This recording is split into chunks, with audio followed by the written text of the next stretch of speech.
Time now for The Real Estate Connection with Stephen Theard, a realtor and certified probate and real estate specialist. Whether you're a first-time homebuyer or a seasoned investor looking to downsize, move up, or refinance, this program is for you. A house in the middle of our street. From probate sales to landscape design to home repairs and maintenance, this is your weekly look into all things real estate. Now your host for The Real Estate Connection, Stephen Theard. Hey everybody. Welcome to another episode of The Real Estate Connection. So glad that you guys can be joining me today. Wow, I was looking in the background. I was like, oh shoot, are we having technical difficulties? But there, we're back. Thank you for joining me again on another episode sponsored by Good Patriot Realty, a salute to home ownership. Thank you for joining us today. I'm the broker owner of Good Patriot Realty and put on these podcasts. I think we're trying to get in about maybe 2 times a month. I'd like to be more active here, but it seems like my duties in the business have been taking me other places. And so we're just trying to get as much information out there as we can. But if you're at all interested in buying or selling real estate in today's market and you need help navigating, give me a call at 408-472-0817. Again, 408-472-0817.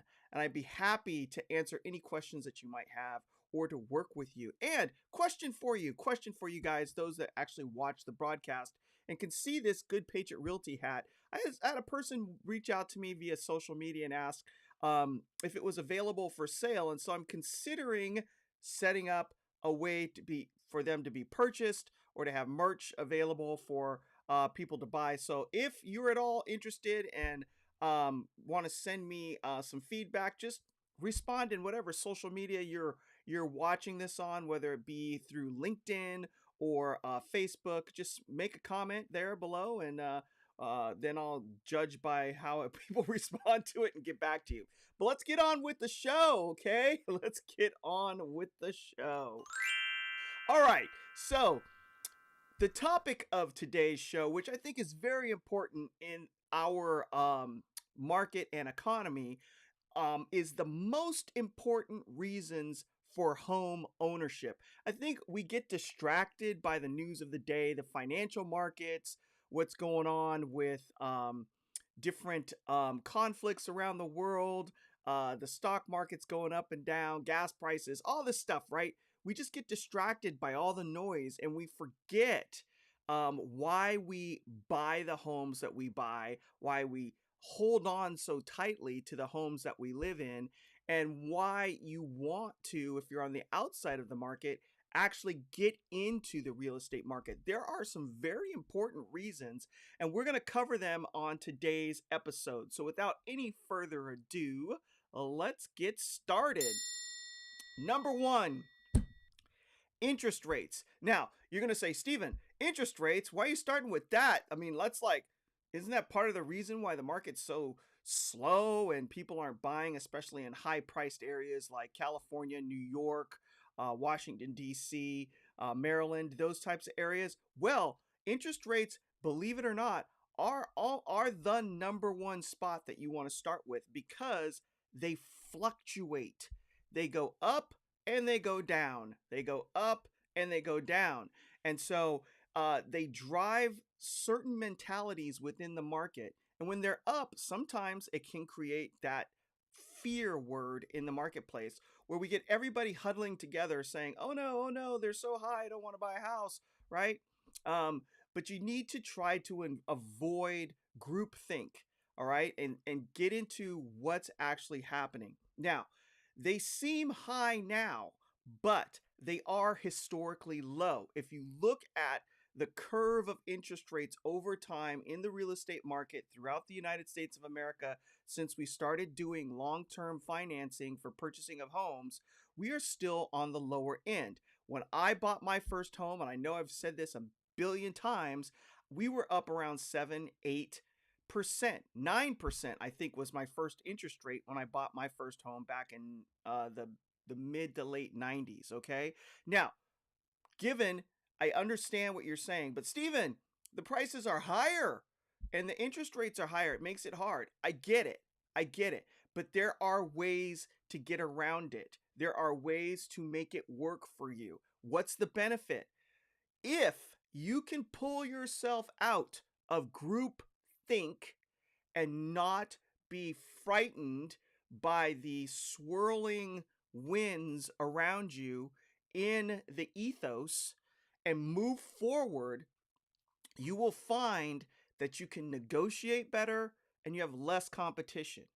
If you keep moving with groupthink and you're in the crowd that's huddling over there in the corner, not moving out of fear, what'll happen is that when the fear subsides and the group moves and you move with it, you'll be back to where we were before, where there's too many people in the marketplace looking for too few houses, bidding the prices up, and they're skyrocketing. Right now, prices are a little bit flat, if not a little bit reduced, as we did in our last market update. We know in Northern California that the prices have come down 19%.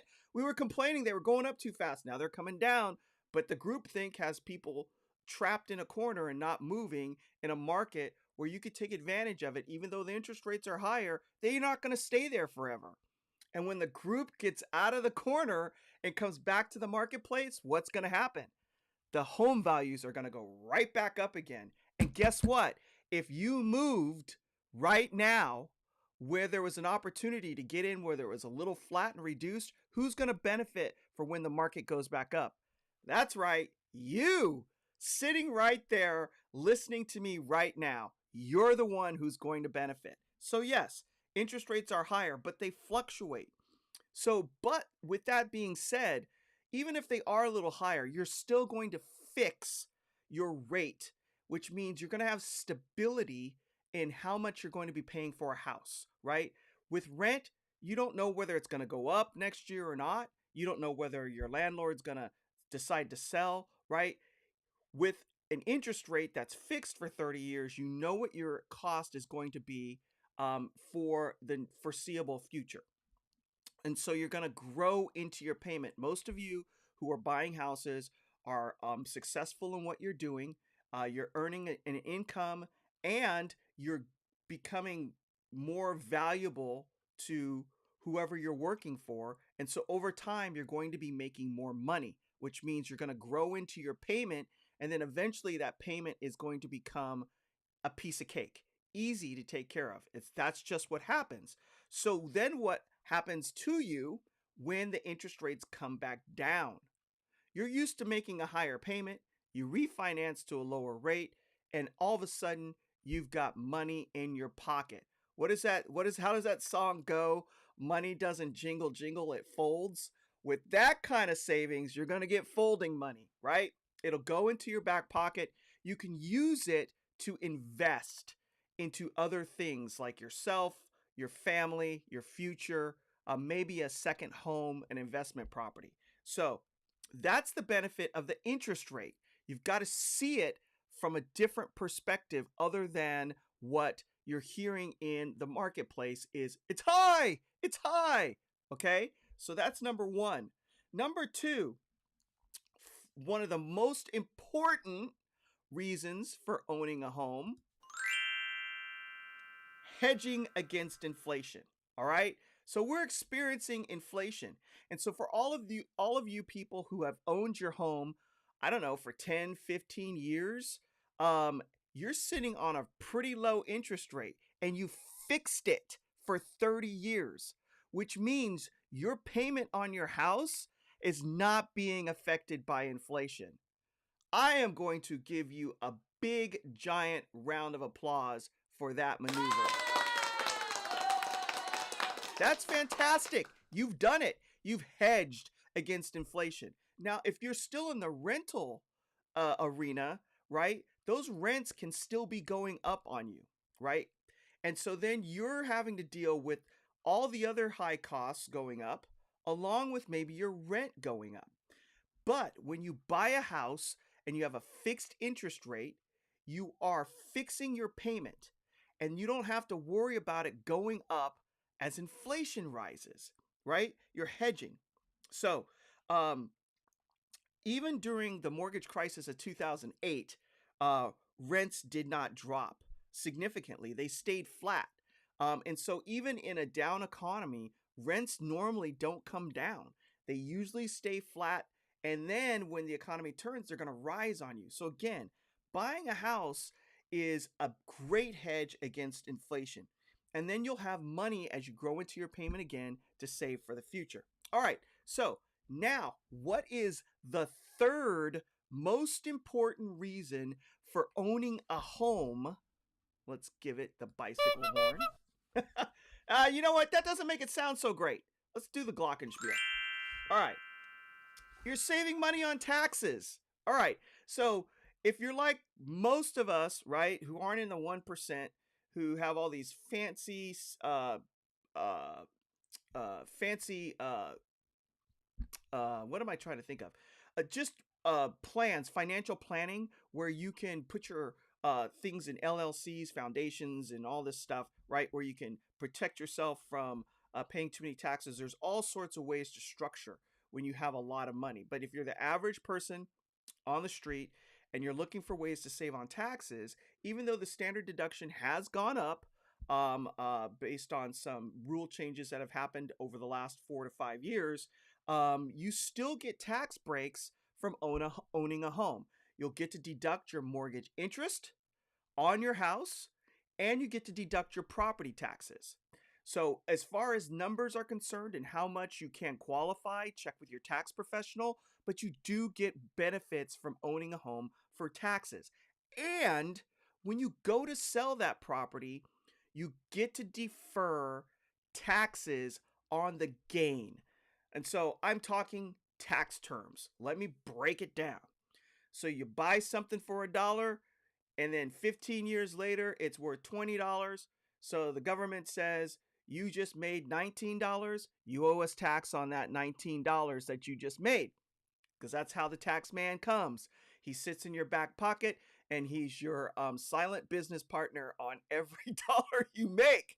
So on your house, you buy the house, say for instance, for $100,000, and then you go to sell it 7 years later for $250,000. You've made $150,000. But by IRS rules, you do not have to pay tax on that gain depending on how much money you make. There are limits. Talk to your tax professional, but I believe them to be $250,000 if you're single and $500,000 if you are married. So there are tax benefits to owning a home. So you have the interest rate stability, hedging against inflation. I just dropped something off my desk. And you have saving money on taxes. So what is the next one? Building equity. What is equity? Equity is the amount of gain that you have on the value of a property versus what you purchased it for. And there are two ways of getting this equity. One is the down payment that you make on the property. So if you're buying a house for $100,000 and you put $20,000 down, you owe $80,000 to the bank. That first $20,000 is your own ownership of the house. That's $20,000 in equity. And as you pay the loan off over time, you own more and more and more and more and more and more and more of the house until you pay it off, and then you have $100,000 in equity. That's the paying off of the house equity portion. Then there's the increased value of the home over time. So if you buy the house for $100,000 and you stay in it for 5 years, and 5 years later it's worth $200,000, that's $100,000 in equity that you've just gained, along with how much you've paid on that property, on the loan that you have, and that's money in your back pocket that you get to keep when you sell the house. You can also use it as leverage to borrow in the future for other reasons, which I only recommend using it for investment purposes in real estate or something that is solid that you're not going to lose money on because you don't want to use your house as a piggy bank and go out and buy toys like boats and RVs and vacations. All right. If you're going to buy something with the equity that you leverage out of the house, buy something that is going to be an asset. And a definition of an asset is anything that makes you money. All right. Not something that costs you money. Right. So that's how you grow wealth, generational wealth for your family, is by owning something that holds value and goes up over time, or it holds value, doesn't go down, and as you pay it off, you own more and more of it. So that's number 4, building equity. You can't do that when you rent. You don't own it. You're paying somebody else's mortgage, right? This is just money going out the door. Now, there is a value you are getting. Everybody needs shelter, and you need a place to call home and live, but you're not gaining equity when you rent. All right, so what's number 5? I don't know why I keep picking that. This one's better. Number 5, stability. You're stable in your living situation when you own a home. Your payments are stable. You don't have to worry about the landlord selling the property or forcing you to move. You're more likely to be involved in the community and local political decisions. Your children are more likely to perform better in school. Your children are more likely to be involved in the community. Your children are more likely to be involved in sports. Additionally, your children will follow your example and be more likely to own a home in the future. So you're setting an example for your family, right? You did everything. You worked your tail off, saved your money, went to work every day, did your job well, got promoted, made extra money, bought a house, and you set the example for your kids. So they're going to do it too, increasing that generational wealth from generation to generation to generation as they see the value in what you've done as you've set the example. Also, it's more likely that you'll be self-sufficient as a person and have stable relationships and stable employment. Because once you have the asset, the house, you don't want to lose it. And you're going to do what it takes in order to keep it, which is good for society because you're giving back. You're being gainfully employed, which means you're helping to add value to the people around you by providing a service or a product. And you're also earning an income, which benefits the people that you're taking care of. All right, so what's number 6? Forces you to save money. So paying your mortgage each month and reducing the principal dollar amount you owe is basically a savings account for the future. You're putting money into your house, into your house, into your house, into your house. Your house is not going down in value like a car or a boat. It's maintaining its value or going up, which means it's basically a savings account. You're saving money. The forced payments create more equity for you every year because you're paying off the loan. It's building a net worth of you and your family over time, generational wealth. And in the future, you can sell your home for profit, pay off your mortgage, and live payment-free in retirement. Hear me. It's a retirement savings plan, right? Because guess what? The house is paid off. Boom. More hedge against inflation. You don't have a house payment anymore. It's gone. All you have to do is pay utilities and property taxes. And so all that stuff's going up, but you don't have to worry about somebody walking on your front door and saying, you owe me more money for rent. It's paid off. And that's something you can leverage into other things. Like I said, think of your home as a giant piggy bank and just be wise on how you use your savings out of that. Because in 2008, that's part of the reason why people lost so much money is they were pulling money out as the market was going up. You bought a house for $250,000 and 6 months it was worth $300,000 and you go, whoa, I got 50 grand in equity in this bank account. I've always wanted that boat. Let me take out 25,000 and go buy a boat. Well, then the market popped and that loan came due and that boat was gone and so was the house. So be careful how you spend your money. All right, what's number 7? Building a strong credit history. The number one strength in credit to build a high credit score is paying a mortgage. It doesn't get any better than that. You can pay your car payments. You can pay your credit card bills, right? But when you pay your mortgage on time every month, your credit rating skyrockets. It just goes through the roof, which gives you more opportunity because when you're borrowing money with a high credit score, you get better interest rates on whatever you're purchasing, right? So it's going to save you money. That credit score is important. What is number 8? Customization.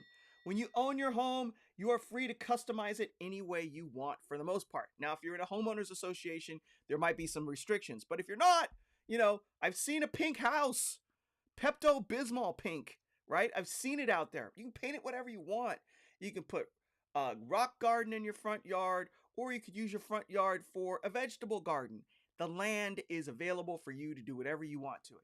You can remodel the kitchen, remodel the bathrooms, put a built-in barbecue in the backyard, a pool, whatever, right? It's your property. Would you do that to a property you don't own? No, because you're improving somebody else's property. You're improving the landlord's property. And you may want to because you're like, I'm sick of this tile countertop. I want granite and I love it. And so you get real tempted to do it, but you could enjoy it for a little while, but it still doesn't belong to you. And the landlord's going to be like, hey, if you want to put granite in a countertop, go for it. You're improving my property and you're paying me rent, right? So wouldn't you want to be the landlord? If you buy a house, customize it, pay it off, get equity, use that to leverage into buying a property so that you're the landlord? That's the better way to go, right? So you get customization, and you don't want to do that when you're renting. All right, you can upgrade your floors, paint, remove walls, remodel kitchens, pools, hot tubs, tons of flexibility. All right, so what is number 9? Privacy. Now, this skyrocketed in concern during the shutdown of 2020 and 2021 when everybody was forced to stay home. All of a sudden, your privacy was real important. If you were in an apartment complex or a condo, right, and everybody was home, those walls were paper thin. You could hear your neighbors making breakfast in the morning, their kids running around the house, chasing each other and playing and laughing. And all of a sudden, that condo that was kind of cool because you didn't have to do maintenance or anything, and you were coming and going as you please, and nobody was really home because everybody was out running around and busy, and every once in a while you had to deal with noise. It was on you, right? All of a sudden, the burbs seemed just fantastic. Everybody wanted a home with a front yard and a backyard so that you have some space to stretch, some privacy, some room to make some noise without it being on top of your head.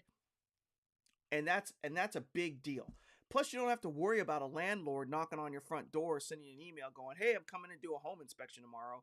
Or I want to paint the house a new color. Or we're gonna upgrade the roof. Or I want to change the backyard. I mean, all of that stuff is something that you'll have to put up with when you're a renter. But when you own your own home, you have more privacy and you can do with it what you want.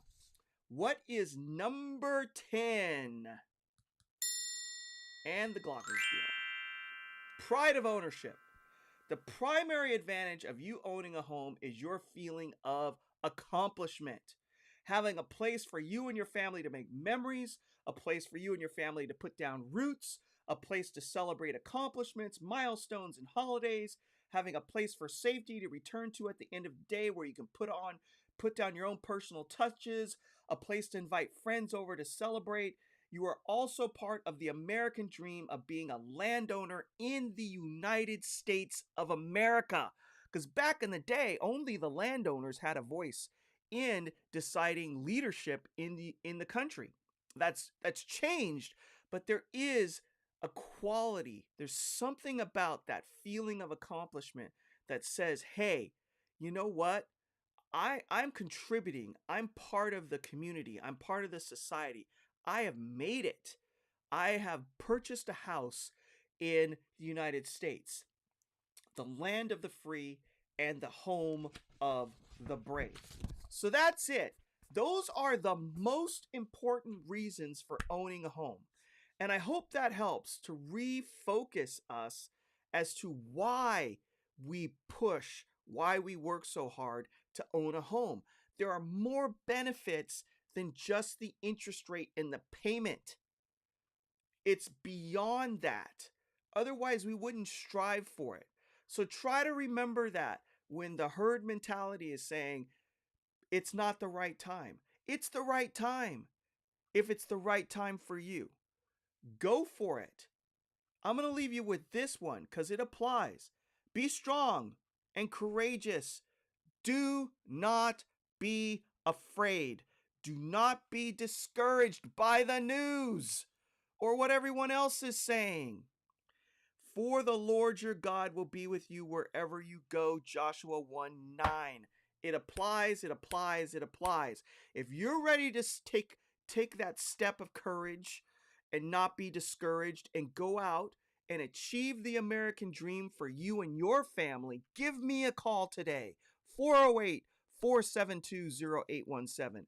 408-472-0817. That's what Good Patriot Realty is all about. It's a salute to what? Home ownership. The American dream. Generational wealth. Equity. Privacy. Customization. Contributing to the community. Serving others. That's what it's all about. That's why this company was formed. This brokerage was formed to help others achieve this dream. And it's for you. And it's for you today. Take advantage of the market while it's still a little bit flat before everybody rushes back in and drives it back up. Because don't you want to be the one who took the leap of faith, got the house now, and when the herd comes running back, they're going to drive your price straight up. Take advantage of it. Give me a call today. 408-472-0817. And if you like more of this content, check me out. Apple Podcasts. Check me out at Spotify. Check me out at iHeartRadio. Or just send me a note in the socials. I'll hook you up. I'll sign you up. And let's do this together. We are a team, the United States of America, united. All right, with that, God bless you. God bless your family. Have a great week, weekend, or day, wherever you are listening to this. And we will see you on the next episode of The Real Estate Connection, sponsored by Good Patriot Realty. A salute to home ownership. This has been The Real Estate Connection with Realtor and Certified Probate and Real Estate Specialist Stephen Theard. Licensed Cal BRE number 0170019. For more information on this program, visit realestateconnectionradio.com. To contact Stephen directly, call 408-472-0817 or email info@realestateconnectionradio.com. And be sure to tune in next week at this time for The Real Estate Connection.